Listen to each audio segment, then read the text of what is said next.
Jesus e que possamos levar a mensagem da doutrina espírita até vocês.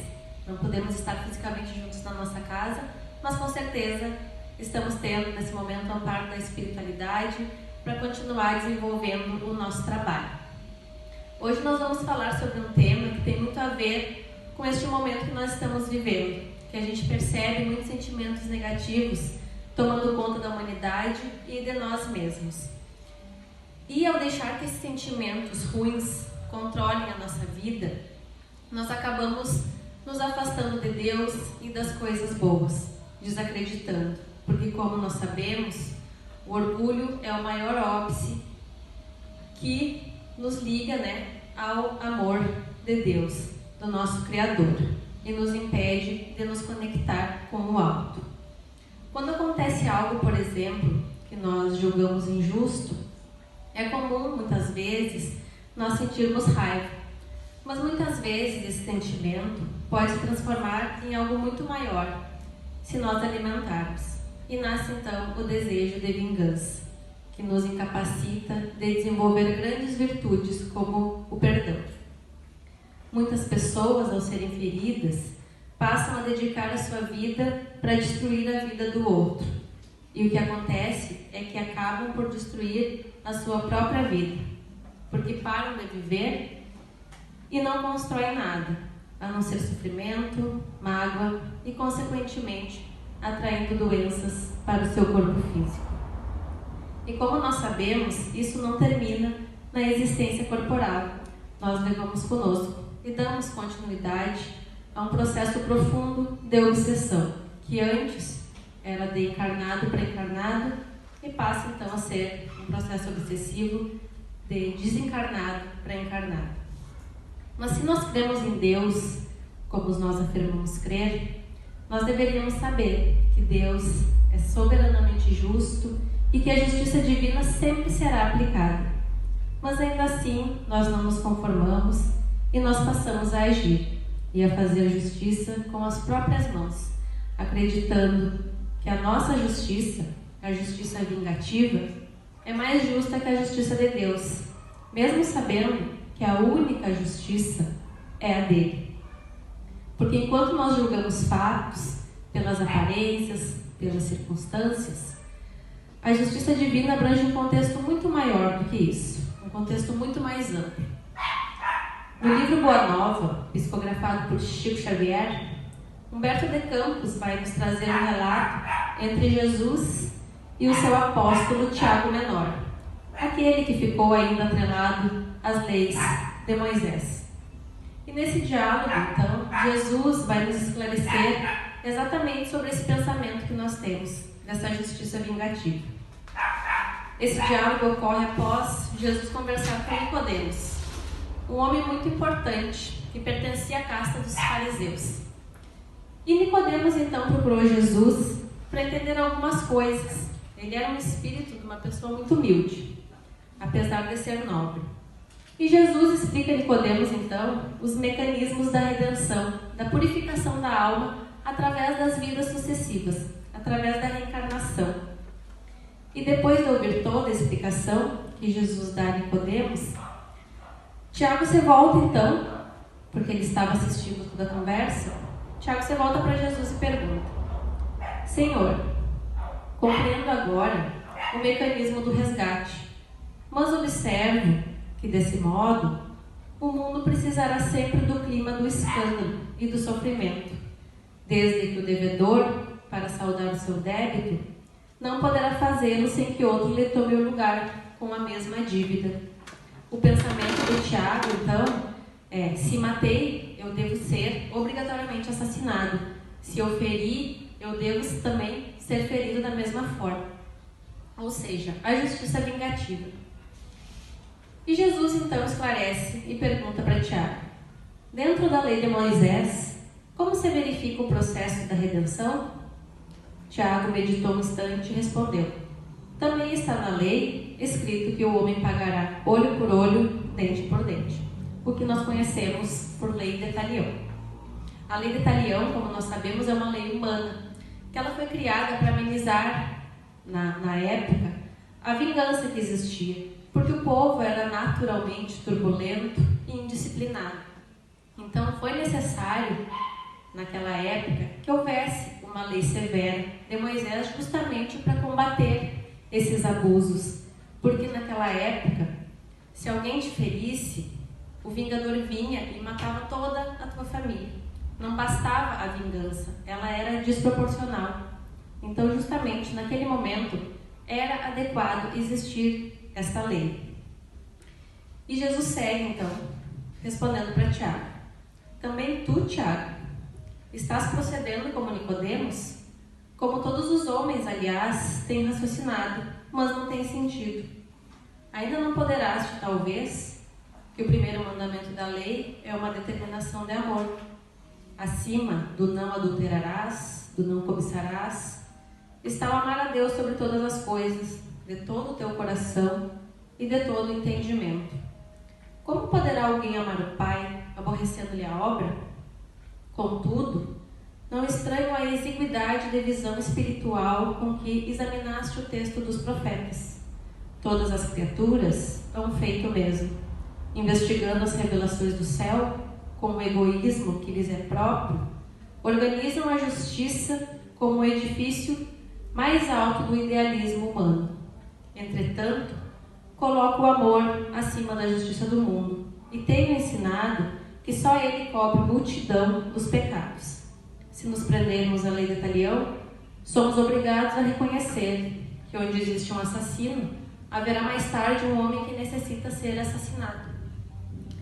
Então Jesus explica, através desse diálogo com Tiago, que o primeiro mandamento da lei de Deus é uma determinação de amor, mas que ele não estranha a interpretação estreita da visão espiritual.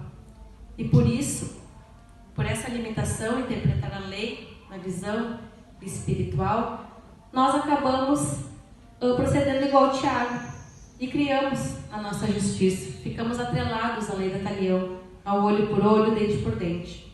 Mesmo hoje, nós ainda estamos presos a esta lei, porque nós ainda nutrimos o desejo de vingança.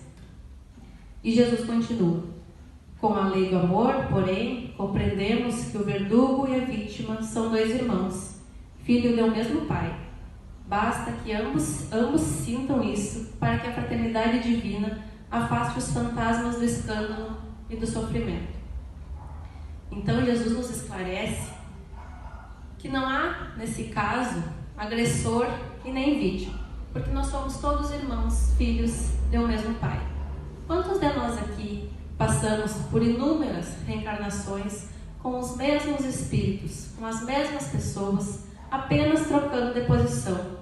Ora ferimos para depois sermos feridos, ora agredimos para depois sermos agredidos.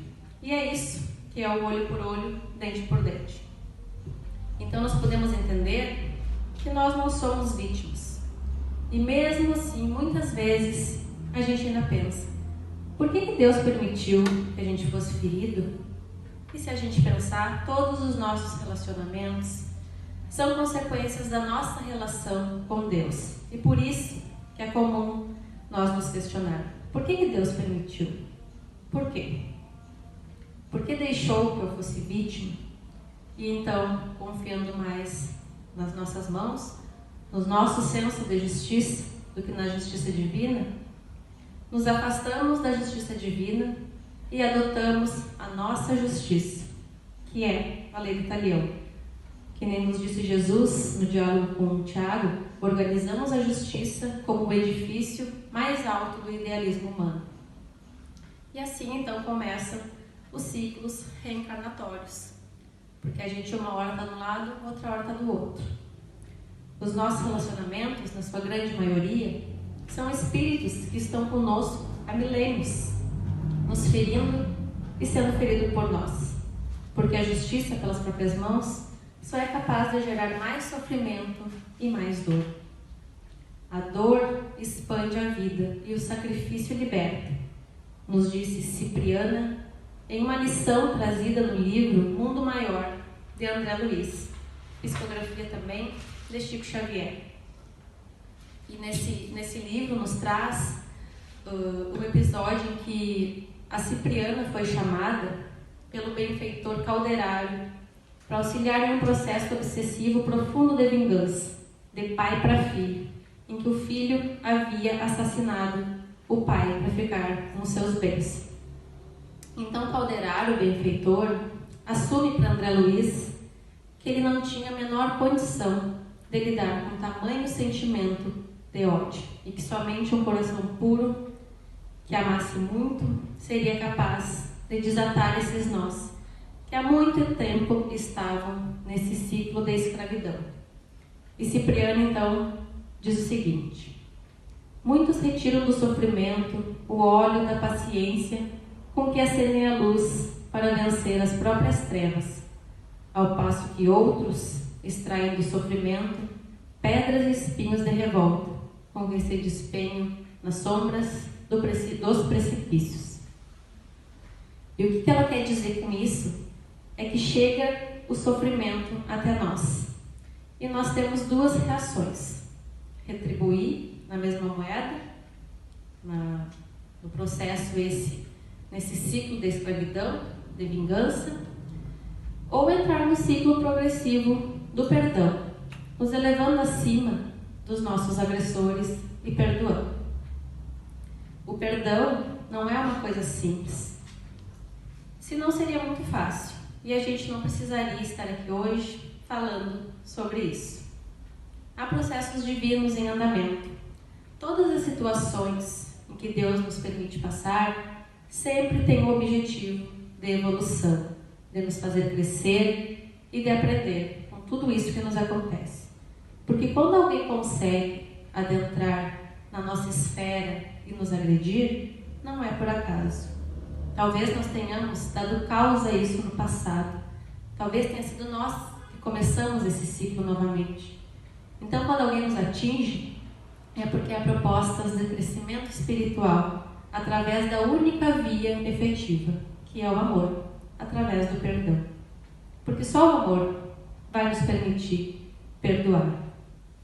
Em resposta, então, ao olho por olho, dente por dente, da justiça pelas próprias mãos, Jesus contrapõe com o perdão 70 vezes 7 pelo amor, porque só o amor purifica e é capaz de encerrar esse ciclo de ofensas. Porque é preciso ter muita fé, muito amor e muita coragem para perdoar e romper esse ciclo de agressões mútuas, alimentados pelo desejo de vingança. Nós não podemos alimentar, nós não podemos cultivar todos esses estados emocionais negativos, porque todos nós temos. Vez que outra, ficamos com raiva, ficamos magoados, sentimos uma frustração, uma decepção. Agora, cultivar é deixar ficar, é plantar na memória, é alimentar. E é isso que a gente não pode fazer, porque só nós seremos prejudicados por ficar guardando essa mágoa, que se transforma depois num grande processo obsessivo. E isso é uma autoagressão para nós mesmos. E é por isso que Emmanuel vai nos trazer uma mensagem na revista Reformador, de 1960, onde ele diz: pacifica sempre. Por muitas sejam as dores que te afligem a alma, acerena-te na oração e pacifica os quadros da própria luta. Se alguém te fere, pacifica desculpando. Se alguém te calunia, pacifica servindo. Se alguém te menospreza, pacifica entendendo. Se alguém te irrita, pacifica silenciando. O perdão e o trabalho, a compreensão e a humildade são as vozes inarticuladas de tua própria defesa. Golpes e golpes são feridas e mais feridas. Violência com violência somam loucura. Não ergas o braço para bater, nem abras o verbo para humilhar. Diante de toda perturbação, cala e espera, ajudando sempre.